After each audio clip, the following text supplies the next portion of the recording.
It is autumn 2021. A field outside Louisville, Kentucky, filled with brand new pickup trucks, nose to tail, paint perfect. Everyone is finished except for a part the size of a fingernail. Until it arrives, none of them can be sold to you. That is the rule this story runs on. When the chips stop, you pay. Not government, not industry. You. If you bought a car that year, or waited 11 months for one, or paid thousands over sticker for a used one with 60,000 miles on it. This is the field your money went into. Across the planet that year, more than 10 million vehicles were ordered, planned, and never built. One forecast put the lost revenue at $210 billion. And every one of those trucks, in a field, in the rain, was waiting on a component that at the top end is made almost nowhere else but on a single island by a single company. The company is Taiwan Semiconductor Manufacturing Company. It opened for business in February 1987 in a science park in a mid-sized Taiwanese city with about $220 million of capital, almost half of it put up by the Taiwanese government itself. In the first quarter of this year, it took 72% of the revenue of the world's 10 largest chip foundries. The United States Department of Commerce says it manufactures over 90% of the world's leading-edge logic chips. So the first question is the obvious one, and this film will answer it in full. How does one company on one island end up holding the switch for the entire modern economy? But there is a second question, and it is the one that will stay open until the last minute of this video. The United States invented the integrated circuit. In the 1990s, it made close to 40% of the world's chips. Today, it makes around 10%, and none of the most advanced ones. Nobody bombed those factories. Nobody stole them. America gave that ground away in daylight, one quarterly decision at a time, and then spent $165 billion trying to buy a piece of it back. Here is what that money has actually bought so far, and why the leading edge has not moved. To see how the switch got built, you have to understand one boring word: foundry. Before 1987, if you designed a chip, you also had to own the factory that made it. Those factories are not workshops. A modern one costs upwards of $20 billion, runs air 1,000 times cleaner than a hospital operating theater, and is obsolete in 5 years, which meant the industry had a hard ceiling on it. Only companies rich enough to own a fab could design chips at all. 2 engineers with a brilliant circuit and no factory had nothing. A foundry breaks that. It builds nothing of its own, sells nothing under its own name, and competes with none of its customers. It sells one thing: capacity. You send the design, it sends back the silicon. The moment a trustworthy foundry existed, the ceiling came off. Anybody with an idea could suddenly have a chip. NVIDIA, Qualcomm, Broadcom, Apple's own processors, the chip in the phone you're watching this on. None of those companies owns the factory that makes their most advanced parts. That is the machine.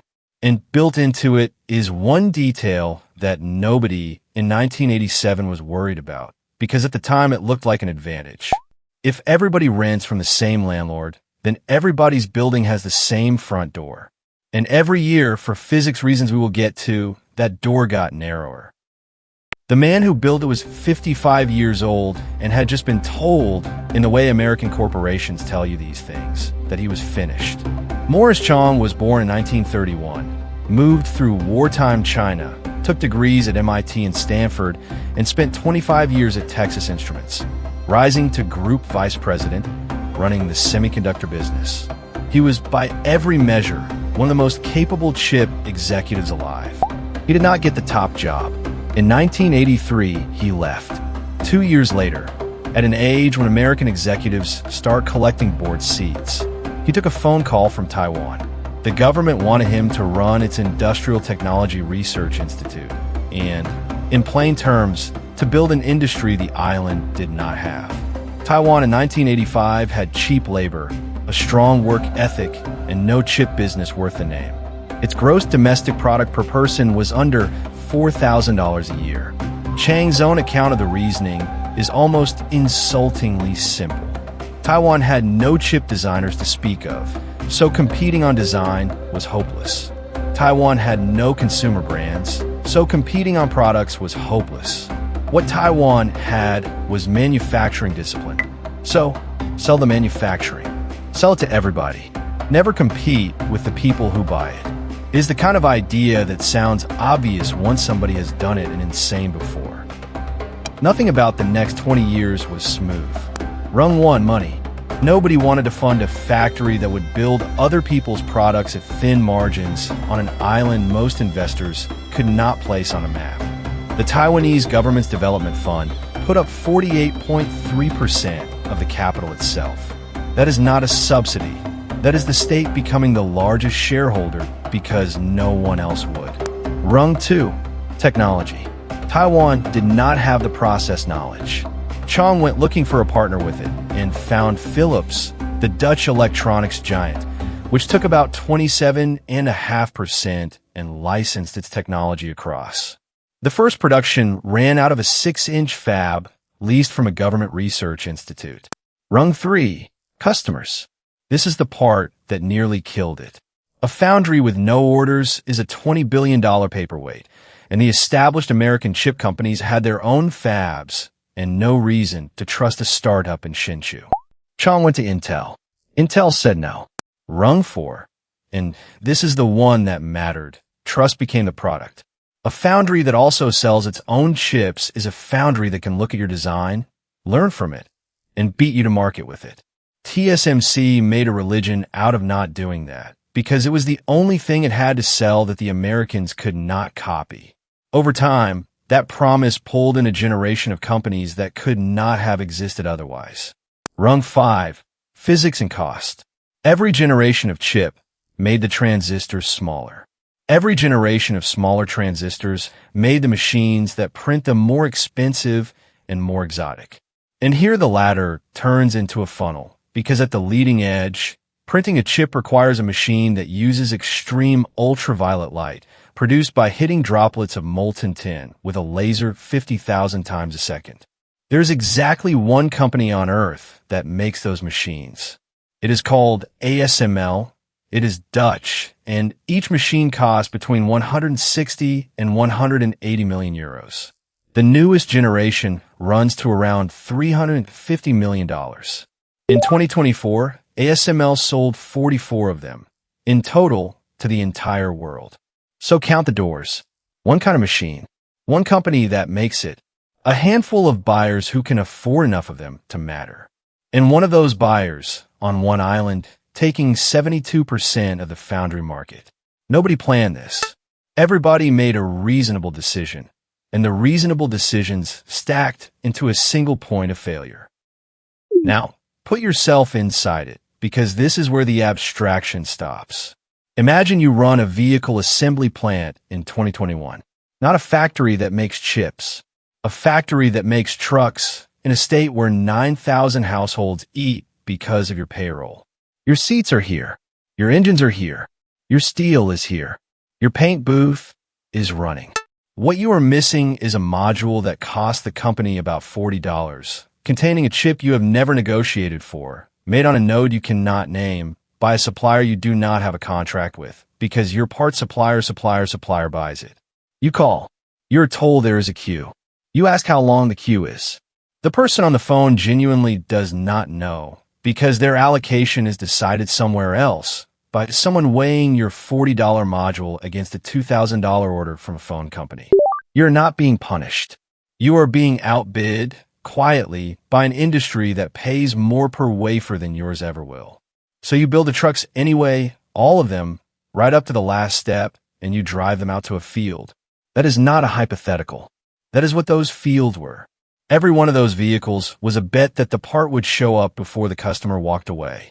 Roughly 10 million of those bets worldwide lost. Here is what that concentration did to the island itself. In 1987, the year TSMC opened, Taiwan's output per person was $5,325 a year on International Monetary Fund figures. That is a middle-income economy. By 2024, it was $34,252. The whole economy went from about $105 billion to just over $800 billion. Taiwan is now On this measure, in the same neighborhood as Japan and South Korea, which is not where anyone in 1987 expected it to be. That is the return on a state that bought 48% of a company nobody else would fund. But look at what the country carries for it. One firm now accounts for more than 40% of the total value of the Taiwanese stock market. In one official weighting table, close to 45%. There is no other developed economy on Earth where a single company is that share of the market. And there's a side story here that tells you how thin the margin really is. On the 3rd of August, 2018, an engineer connected a new piece of equipment to TSMC's internal network without scanning it first. It carried a variant of the WannaCry virus. Within hours, the infection had spread through fabrication tools, including tools on the most advanced line the company had. Nobody attacked TSMC. There was no hacker, no ransom, no enemy. It took until the 6th of August to get the tools back.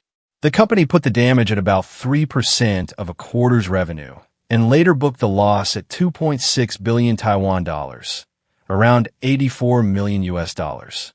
3 days. One unscanned machine. So who noticed and when? Not the market. The market was delighted. The people who noticed were, of all things, military planners. In 2020, a Congressional Research Service report quoted an assessment commissioned by the United States Air Force. And the sentence is worth hearing exactly as written. Close to 90% of all high-volume, leading-edge integrated circuit production will soon be based in Taiwan, China, and South Korea, with the American share of global fab capacity falling to 8% by 2022, down from 40% in the 1990s. That was published in October 2020. Note what it is not.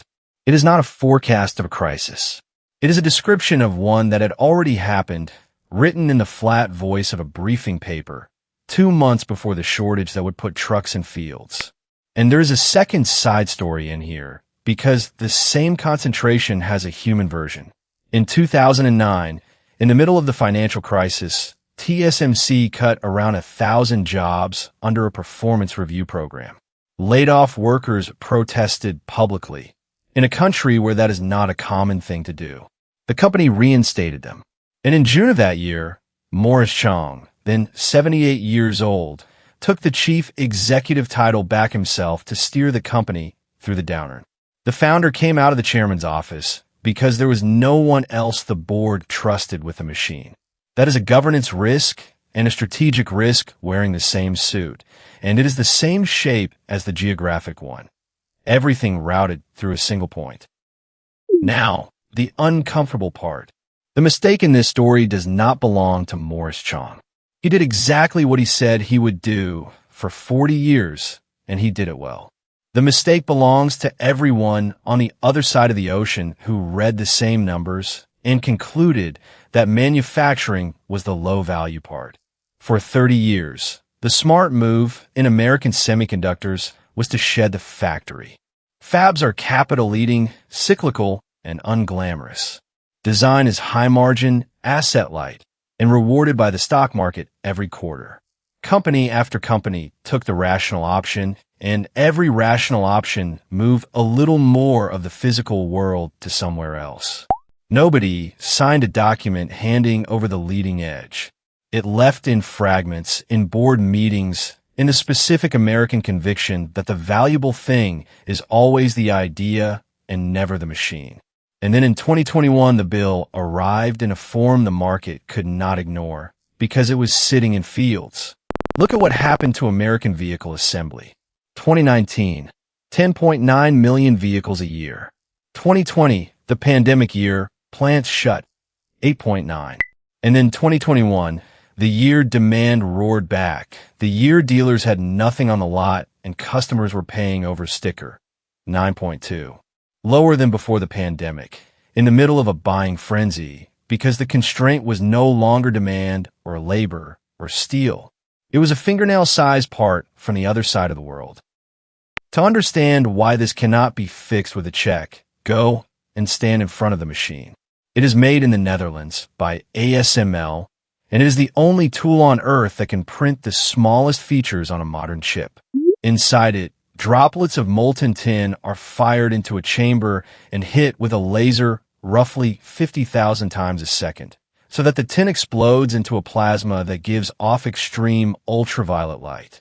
That light will not travel through air, and no lens can focus it, so the whole path runs in a vacuum, bouncing off mirrors so smooth that if one were scaled to the size of Germany, its largest bump would be under a millimeter. A single machine ships in multiple aircraft. It costs between 160 and 180 million euros, and the newest generation approaches $350 million. In all of 2024, out of 380 lithography systems ASML sold, 44 were extreme ultraviolet. 44 for the entire world. Now hold two facts next to each other. There is one company that makes the machine. There is essentially one company that has built the manufacturing organization to run those machines at the leading edge at scale, and by the American government's own account, it makes over 90% of the world's leading-edge logic chips. This is not a monopoly propped up by a patent or a law. It is a monopoly of accumulated practice, 38 years of learning how on a specific piece of ground with a specific workforce. You cannot buy that. You can only spend years growing it. And that is precisely what somebody tried to short-circuit. Here is the twist that comes after the climax, and it is the reason this story is not over. America did respond enormously. Look at what happened to spending on manufacturing construction in the United States. Not factories running, factories being built. 2018, $72.5 billion a year. 2022, $125 billion. 2023, $202 billion. 2024, $244 billion. That is more than a tripling in 6 years. One of the sharpest industrial building booms in modern American history, and a large part of it is chips. TSMC itself has now committed $165 billion to Arizona, $65 billion, and then another $100 billion announced in March 2025. The first Arizona fab reached high-volume production at the end of 2024, making 4-nanometer chips. Real factories, real output, real jobs. And yet, 4-nanometer was not the leading edge when that fab opened. It was the generation behind. The newest process, the one the whole argument is about, was already running in Taiwan, which means the honest description of the biggest industrial subsidy program in modern American history is this. It bought capacity, and it did not buy the front of the queue.